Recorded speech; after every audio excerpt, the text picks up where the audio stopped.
ఆశ్చర్యకరమైన బైబిల్ పాఠంగా దినవృత్తాంతములు 2వ గ్రంథము 25వ అధ్యాయం చదువుకుందాము. అమజ్యా ఏలనారంభించినప్పుడు 25 వాడై 29 సంవత్సరములు యెరూషలేములో ఏలెను. అతని తల్లి యెరూషలేము కాపురస్తురాలు. ఆమె పేరు యెహోయద్దాను. అతడు యెహోవా దృష్టికి యథార్థంగా ప్రవర్తించెను గాని పూర్ణ హృదయంతో ఆయనను అనుసరింపలేదు. రాజ్యము తనకు స్థిరమైనప్పుడు అతడు రాజైన తన తండ్రిని చంపిన రాజసేవకులను చంపించెను. అయితే తండ్రులు పిల్లల కొరకును, పిల్లలు తండ్రుల కొరకును చావకూడదు. ప్రతి మనిషి తన పాపం కొరకు తానే చావవలెనని మోషే గ్రంథమందలి ధర్మశాస్త్రం నందు వ్రాయబడియున్న యెహోవా ఆజ్ఞను బట్టి అతడు వారి పిల్లలను చంపక మానెను.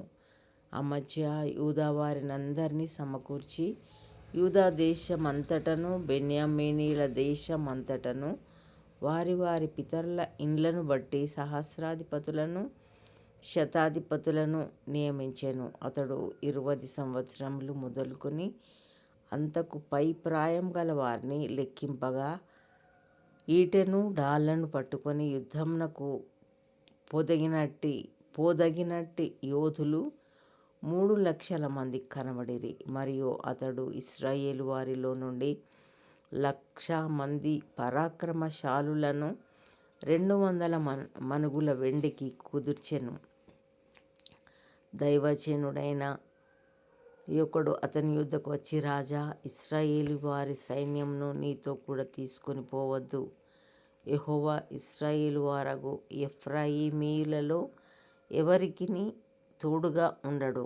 అలాగు పోవలెనని నీకున్న ఎడల పొమ్ము. యుద్ధము బలముగా చేసినను దేవుడు నీ శత్రువు ఎదుట నిన్ను కూల్చును. నిలువబెట్టుటయు పడవేయుటయు దేవుని వశమే గదా అని ప్రకటింపగా అమజ్యా దైవజనుని చూచి, ఇశ్రాయేలు వారి సైన్యమునకు నేనిచ్చిన 200 మణుగుల వెండికి ఏమి చేసెదమని అడిగినందుకు, దీనికంటే మరీ అధికముగా యెహోవా నీకు ఇయ్యగలడని ఆ దైవజనుడు ప్రత్యుత్తరమిచ్చెను. అప్పుడు అమజ్యా ఎఫ్రాయిములో నుండి తన యొద్దకు వచ్చిన సైన్యమును వేరుపరచి, మీ ఇండ్లకు తిరిగి వెళ్ళుడని వారికి సెలవిచ్చెను.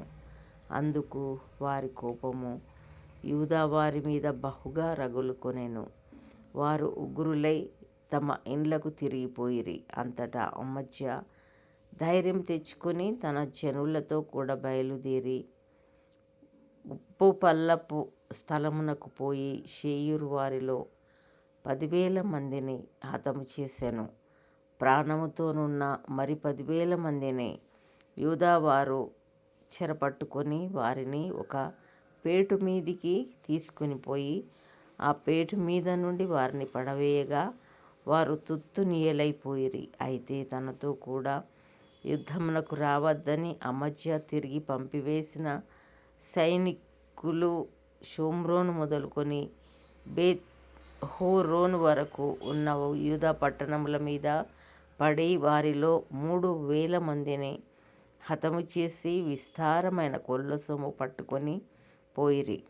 అమజ్యా ఎదోమీయులను ఓడించి తిరిగి వచ్చిన తరువాత అతడు షేయూరు వారి దేవతలను తీసుకొని వచ్చి తనకు దేవతలుగా నిలిపి వాటికి నమస్కరించి ధూపము వేసెను. అందుకొరకు యెహోవా కోపము అమజ్యా మీద రగులుకొనెను. ఆయన అతని యొద్దకు ప్రవక్తను ఒకని పంపగా అతడు, నీ చేతిలో నుండి తమ జనులను విడిపింప శక్తిలేని దేవతల యొద్ద నీవెందుకు విచారణ చేయుదువని అమజ్యాతో ననెను. అతడు అమజ్యాతో మాటలాడుచుండగా రాజు అతని చూచి, నీవు రాజు యొక్క ఆలోచనకర్తలలో ఒకడవైతివా? ఊరకొనుము. నేను నిన్ను చంపనేలా అని చెప్పగా ఆ ప్రవక్త, నీవు ఇలాగున చేసి నా ఆలోచనను అంగీకరింపకపోవుట చూచి దేవుడు నిన్ను నశింపచేయనుద్దేశించి యున్నాడని నాకు తెలియనని చెప్పి ఊరకొనెను. అప్పుడు యూదారాజైన అమజ్య ఆలోచన చేసుకుని, రమ్ము, మనము ఒకరి ముఖమును ఒకరము చూచుకొందామని యెహూకు పుట్టిన యెహోయాహాజు కుమారుడును ఇశ్రాయేలు రాజునైన యెహోయాషునొద్దకు వర్తమానము పంపెను. కాగా ఇశ్రాయేలు రాజైన యెహోయాషు యూదారాజైన అమజ్యాకు ఇలాగు తిరుగ వర్తమానము పంపెను, నీ కుమార్తెను నా కుమారునికిమ్మని లెబానోనులో నున్న ముండ్ల చెట్టు, లెబానోనులో నున్న దేవదారు వృక్షమునకు వర్తమానము పంపగా, లెబానోనులో సంచరించు ఒక దుష్టమృగము ఆ ముండ్ల చెట్టును త్రొక్కివేసెను. నేను ఎదోమీయులను ఓడించితిని గదా యని నీవనుకొనుచున్నావు. నీ హృదయము నీవు గర్వించి ప్రగల్భములాడునట్లు చేయుచున్నది. ఇంటి యొద్ద నిలిచియుండుము. నీవు నా జోలికి వచ్చి కీడు తెచ్చుకొనుట ఎందుకు? నీవును నీతో కూడా యూదావారును అపజయమొందుట ఎందుకు? జనులు ఎదోమీయుల దేవతల యొద్ద విచారణ చేయుచు వచ్చిరి గనుక వారి శత్రువుల చేతికి వారు అప్పగింపబడునట్లు దేవుని ప్రేరణ వలన అమజ్య ఆ వర్తమానమును అంగీకరింపకపోయెను. ఇశ్రాయేలు రాజైన యెహోయాషు బయలుదేరగా యూదా దేశమునకు చేరిన బేత్షెమెషులో అతడును యూదారాజైన అమజ్యాయును ఒకరి ముఖము ఒకరు చూచుకొనిరి. యూదావారు ఇశ్రాయేలు వారి ఎదుట నిలువలేక ఓడిపోగా ప్రతివాడును తన తన గుడారమునకు పారిపోయెను. అప్పుడు ఇశ్రాయేలు రాజైన యెహోయాషు యెహోయాహాజునకు పుట్టిన యోవాషు కుమారుడును యూదారాజునైన అమజ్యాను బేత్షెమెషులో పట్టుకొని యెరూషలేమునకు తీసుకొని వచ్చి, యెరూషలేము ప్రాకారమును ఎఫ్రాయిము గుమ్మము మొదలుకొని మూల గుమ్మము వరకు 400 మూరల పొడుగున పడగొట్టెను. అతడు దేవుని మందిరములో ఓబేదెదోము నొద్దనున్న వెండి అంతయు బంగారమంతయు ఉపకరణములన్నీయు రాజు నగరునందున్న సొమ్మును కుదోపెట్టబడిన వారిని తీసుకొని షోమ్రోనునకు తిరిగి వెళ్ళెను.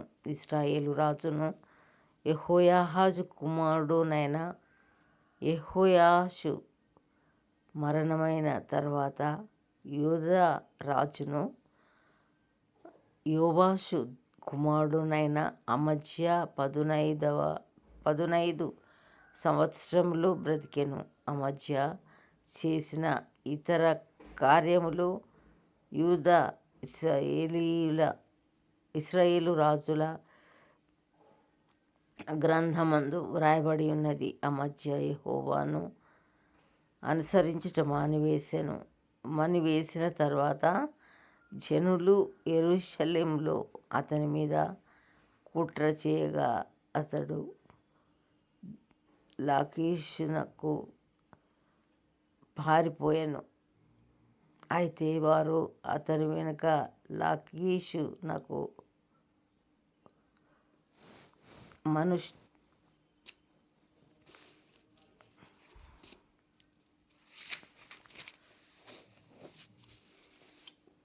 మనుషులను పంపి అతని అక్కడ చంపి గుర్రముల మీద అతని శవము ఎక్కించి తీసుకొని వచ్చి యూదా పట్టణమందు అతని తండ్రుల యొద్ద అతని పాతిపెట్టిరి. ఇంతటితో ఈ దినం కొరకైన బైబిల్ పాఠము సరి.